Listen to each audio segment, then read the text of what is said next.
Hello, I'm Tanya Petridou, Head of Information Services at Fundsquare, where we place technology at the service of the financial industry, supporting regulatory and information services data dissemination for over 20 years. We have created a series of mini videos together with Ghislain Perisse, Head of Insurance Solutions at Fidelity and Chair of the FinDatEx working group on the European ESG template, to address the concerns and feedback we have received from our clients, the asset managers, following the implementation of the EET on the 1st of June.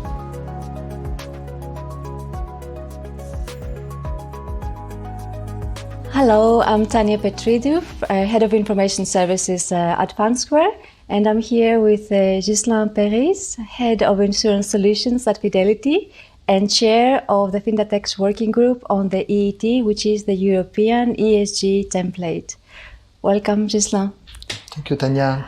So, 1st of June, the EET has gone live, and as we are working with asset managers that mandate us to manage, collect, and disseminate the EETs, we have started receiving a lot of questions around the PIEs, the principal adverse indicators, and the exclusions.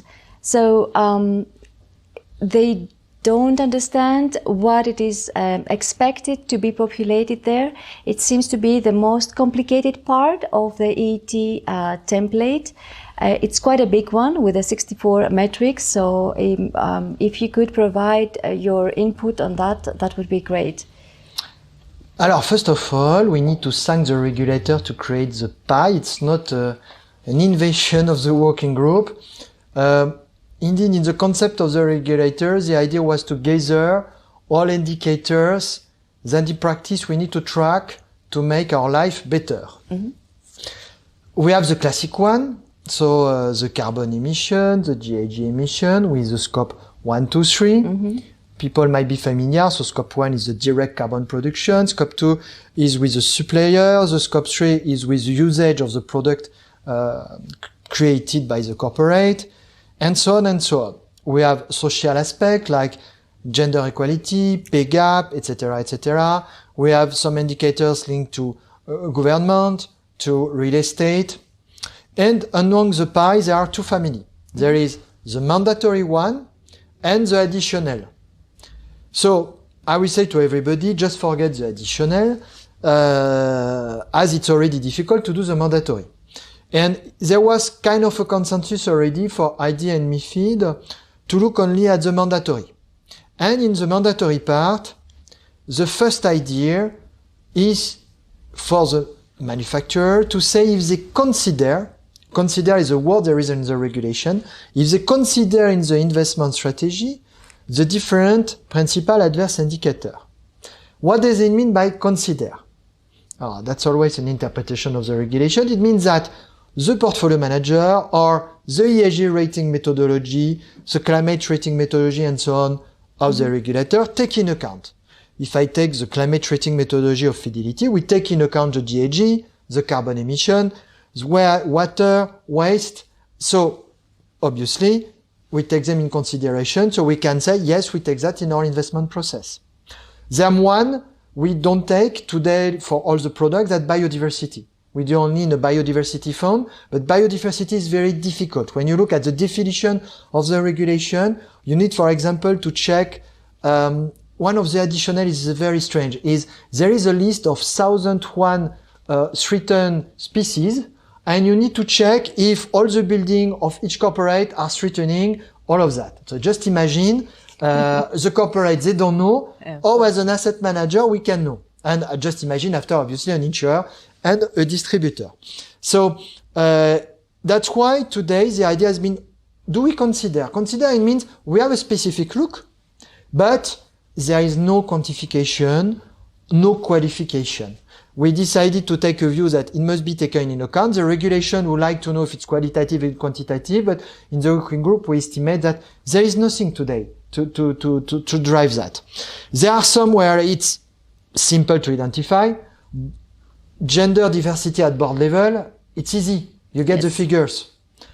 pay gap, it's already difficult because there is no obligation in the country to give this information. So how could you give a measure where tomorrow you could be attacked if it does not exist? Carbon emission, yes, we can provide, but when you take 3 carbon emission methodologies, the number could vary from 1 to 4.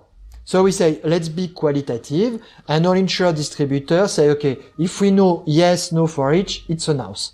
So this approach is very, I will say, more qualitative, but to stick to a yes, the asset manager must indeed, in this process, document the fact on how he's taking that in account. If tomorrow there is a control of a regulator, either a regulator of asset manager or a regulator and insurer coming to the asset manager, there must be all this documentation from a governance perspective. So for the principal adverse indicator, yes, there are a lot of fields, but in practice there might be 16, 17 fields to fulfill. It's not that complex, really.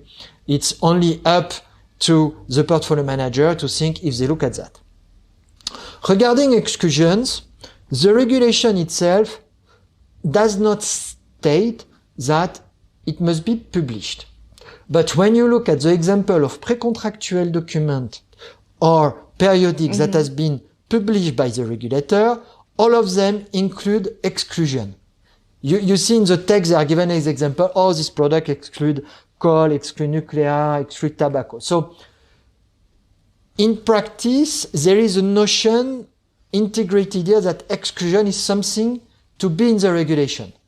So to keep the spirit, we did the sub-working group where we looked at first the different ESG label in Europe, then as a practices, several fund platform give us the list of what they were saying in the prospectus, and we built a list. Obviously, drafting a list of exclusion comes across a lot of intense discussion that are cultural. Some countries are happy to exclude tobacco, but Sweden will never exclude tobacco. Germany will exclude nuclear but not coal. France, vice versa, will not exclude nuclear and will exclude coal. So there is a variety of multicultural angles. That's why we try to set up a framework where it allows everybody to answer. If I take, I'm sorry to take the example of Fidelity, but for example, when some specific fund where we want to reduce the carbon, obviously we are going to exclude coal. Some funds that are pertinent to specific social aspect, we are going to exclude weapons. We need to have some coherent consistency across the thematic of the fund, and in parallel of the principal adverse indicator, the exclusion allows that, because in some principal adverse indicator, there is no tobacco, for example. So, which everybody, a lot of people, a part of Sweden, are excluding. Around nuclear and so on, but we know that the politics at European level don't agree. And so in the PI, we don't see anything here. But everybody wanted to take in account the local culture or the local label. There is a French label which forbids nuclear. So there are some counterintuitive, and there is a German label which excludes coal. So there are some labels from time to time that do the contrary of the local culture. So it allows to include all of that, and to also to prevent also creation of separate template, because some insurers or distributors were clear, they want to know the exclusion. So we thought, because of all of that, it was important to set up that in the template. I understand. What would be your advice to the manufacturers that are raising their concerns about the difficulty in understanding what is expected to be done within the pies and within the exclusions? So follow the prudent approach, or? I think as of today, it's not a recommendation. They need to take in account, obviously, how they do internally, but certainly most asset managers already on the exclusion are excluding certainly either tobacco or coal, so it's an easy one, or and in the PAI they may take in consideration carbon emission scope 1. So there might be some first step to put in place. you have to keep in mind that it must be more important to start somewhere and to increase step by step than reducing. How can you justify tomorrow to an insurance distributor to say, okay, oh, now I need to get rid of this PI, I don't take it in consideration anymore. So it's better to have 1, 2, 3, 4 on each and to start prudently.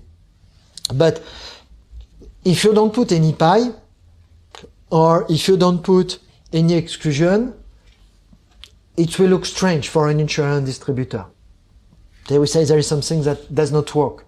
And there are some exclusion like UNGC, so human rights, and a few that are to be taken in account. So controversial weapons, it's an exclusion. So there are a few that are self-evident. Can the distributors or the insurers, let's say, force the asset managers, the manufacturers, to fill in this part of information, even though they are not capable for the moment? I will take the problem differently. If the insurer say, I'm going to propose only funds which exclude coal or tobacco, I mean, end of the business with his client. So at least what from a sales perspective will be important for asset manager, it will push them to understand better what are the rules of their client and to be sure that these rules are to be taken in account by the asset manager. If I think about the discussion, internal discussion within Fidelity, when we came with the EEG team and myself to explain, okay, there must be some taxonomy, there must be some sustainable investment. That's what we estimate in the fund. And there was a logic. There are some portfolio manager with dedicated fund, ESG sustainable, say, oh, I want to be the best, so I'm happy to modify my investment process to exclude that, to adapt. So here, it will change the process. So it's good. It's good in the spirit of the regulation.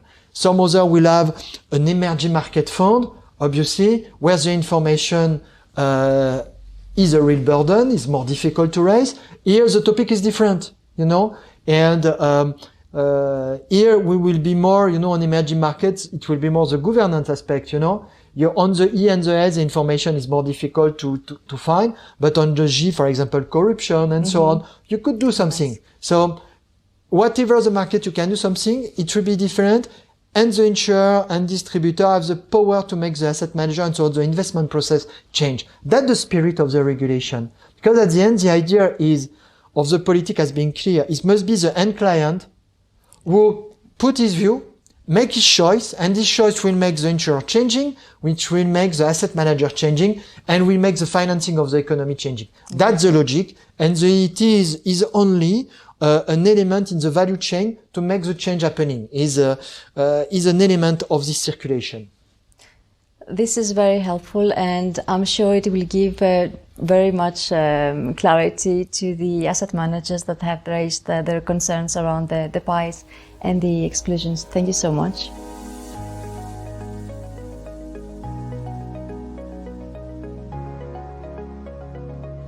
Thank you for watching this episode of the mini-series Demystifying the EET with Ghislain Perisse, Head of Insurance Solutions at Fidelity and Chair of the FinDatEx Working Group on the European ESG template.